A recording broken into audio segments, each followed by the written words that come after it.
Esse é uma cápsula e nós vamos falar do mercado de palestras para ministros do STF. Meu amigo, é uma beleza, o pessoal chega a receber 50 mil reais por hora de palestra, cara. Eu vou te falar um negócio assim, ou palestra cara, meu amigo, eu vou te falar uma coisa, né? A gente fica até perguntando, né? Ou os caras são realmente muito bons de dar palestra, é aquele pessoal motivacional, muito bacana mesmo, ou então, será que eles estão vendendo outra coisa que não é a palestra propriamente dita, né? Ainda mais que você vê aqui que tem uns casos que ministros de tribunais superiores recebem por palestras de políticos cujos processos eles relatam, né?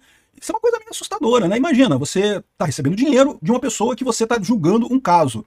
É preocupante isso daí, né? Eu acho que o pessoal devia dar uma olhada nesse negócio aqui. Essa notícia foi sugerida por Nagumo e várias outras pessoas. Obrigado aí ao pessoal que sugeriu as notícias lá no nosso site, no visãolibertaria.com. E obrigado a você que está assistindo o nosso vídeo. Se você gosta do nosso conteúdo, por favor, deixa o seu like e se inscreva aqui no canal, né?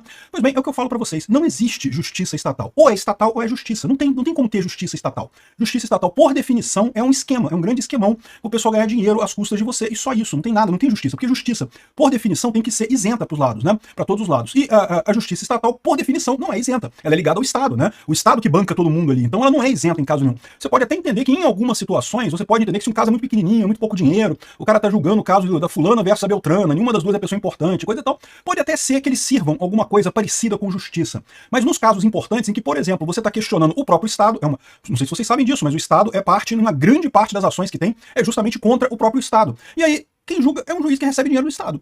Não, veja bem, em tese, o juiz tem uma série de garantias para que ele pode decidir livremente, ele pode decidir contra o Estado, não vai pegar nada para ele tem lá uma série de garantias do juiz, né, que ele não pode ser transferido, não pode ser demitido, não pode isso, não pode aquilo, justamente para garantir que ele vai ter uma isenção ali e não vai votar, né, a favor do Estado, como seria, né, um caso mais óbvio, né? Mas a verdade é a seguinte, para pensar, o juiz sabe que se ele decidir uma causa que seja muito ruim para o Estado, ele está impactando o salário dele no futuro, né? Ele quer no futuro ter aumentos de salário, para ele ter aumentos de salário no futuro, o Estado precisa estar bem, precisa estar arrecadando bastante, precisa estar, né, saudável financeiramente. Aí, ou seja, a tendência dele é não, você está vendo, revisão para toda a vida foi barrado, não tem, por quê? Porque sairia muito caro para o governo. Foi justo? Foi injusto? Isso é irrelevante. É política, é decisão política no final das contas, né? O que eu falo para você, é impossível você ter justiça se for estatal. Não existe justiça estatal. Só existe justiça em tribunais privados. Por quê? Porque no tribunal privado, as duas partes têm que se aceitar o mesmo tribunal para fazer a arbitragem, para fazer o julgamento. Então, aí você garante. Por quê? Porque se um tribunal for muito tendencioso para um lado, a outra parte não vai aceitar aquele tribunal. Então, eles têm que realmente fazer a coisa totalmente isenta, né? Enfim, e aí a gente pega essas coisas aqui que são, né, a gambiarra da gambiarra da gambiarra. Qual que é a história? Em tese, juiz não pode ter nenhuma outra fonte de renda. Por quê? Justamente para preservar a integridade dele. Juiz ganham bem no Brasil, tá? O salário inicial de juiz já na faixa de 30 mil reais por mês é um bom salário no final das contas. Trabalham muito também, mas é um bom salário, né? Assim, se você comparar com a média da população brasileira, putz, estão bem pra caramba, né? E aí o que acontece com esse caso? Né? 30 mil reais é um bom salário, é acima da média, coisa e tal, mas não é coisa de gente rica, né? Tem gente rica que ganha muito mais do que tem gente até mais ou menos que ganha muito mais do que isso, né? E aí que tá o problema, né? Como a lei proíbe que o juiz exerça outras atividades, os juízes começaram a criar alguns gatilhos nessa história, né? Para início de conversa, na Constituição permite que eles tenham... Tá aqui a matéria do Estadão. Interessante a matéria do Estadão. O Estadão tá batendo no Supremo, hein? Tá batendo no Supremo, STJ, TST.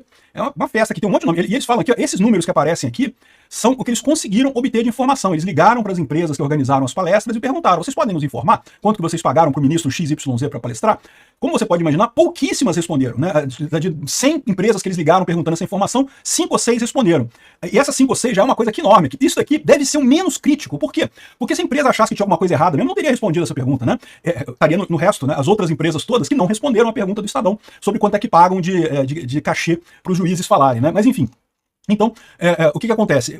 A Constituição permite que eles deem aula. Dar aula é considerado compatível com a atividade de juiz, né? Então, além de você ser juiz, de você ter o seu salário de juiz, você pode ser professor numa universidade. Perfeitamente razoável, dar aula ali, não tem problema nenhum, né? O professor não ganha tanto assim, coisa e tal. Então, é uma coisa razoável você imaginar.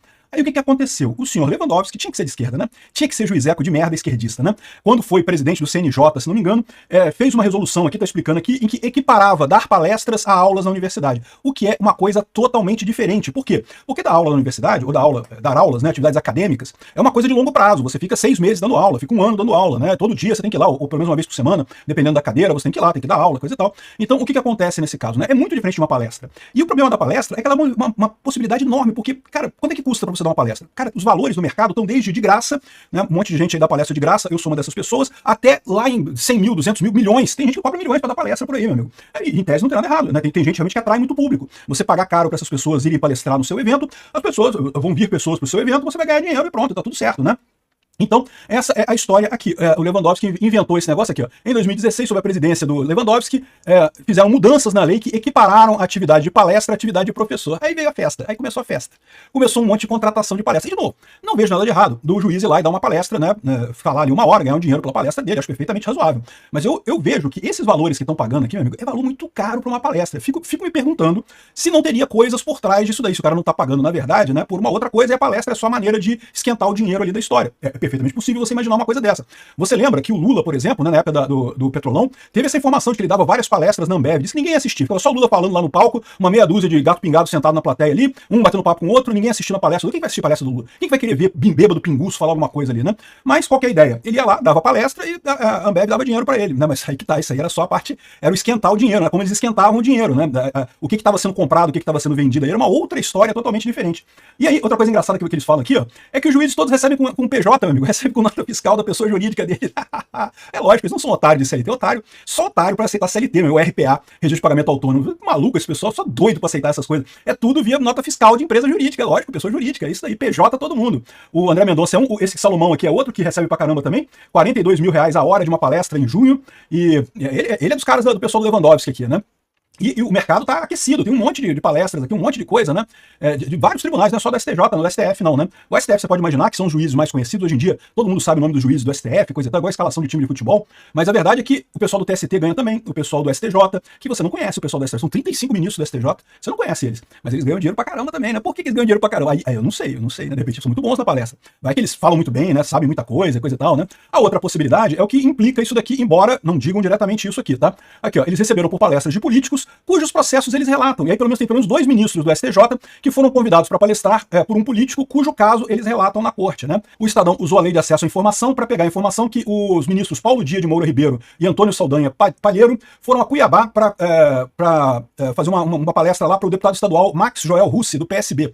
Tinha que ser sócia, né? E esse Max Joel Russi tem uma ação que está sendo julgada por esses ministros. Olha que linda coisa, cara. É o que eu falo, bicho. E é o mais engraçado quando eu falo assim, não, porque justiça privada é a solução. Aí vem o Manela, não, porque justiça privada as pessoas vão pagar e vão comprar a sentença e não sei o que lá. Não, meu amigo, é exatamente o contrário, cara. As pessoas compram sentença hoje. Por quê? Porque qualquer juiz no Brasil, a pior punição que ele pode ter é a aposentadoria precoce. Então, o que tem de justiça de juiz comprado hoje é enorme a quantidade. Na justiça privada, você não teria isso. Por quê? Porque uma empresa de justiça privada, um tribunal privado, se começar a vender sentença, ninguém mais vai aceitar fazer julgamento com aquele tribunal. E aí, automaticamente, o tribunal vai à falência. O mercado acaba ajustando a coisa. Ao contrário do que você tem hoje, que ninguém ajusta isso. Não existe punição para juiz que faz isso. Não, na boa. Se o juiz botar uma plaquinha aqui, vendo sentença por $50 mil, sabe o que vai acontecer com ele? O máximo que pode acontecer é ele ser aposentado compulsoriamente. Entenderam o problema? Só justiça privada que resolve. Justiça estatal não existe. Porque ou é justiça ou é estatal.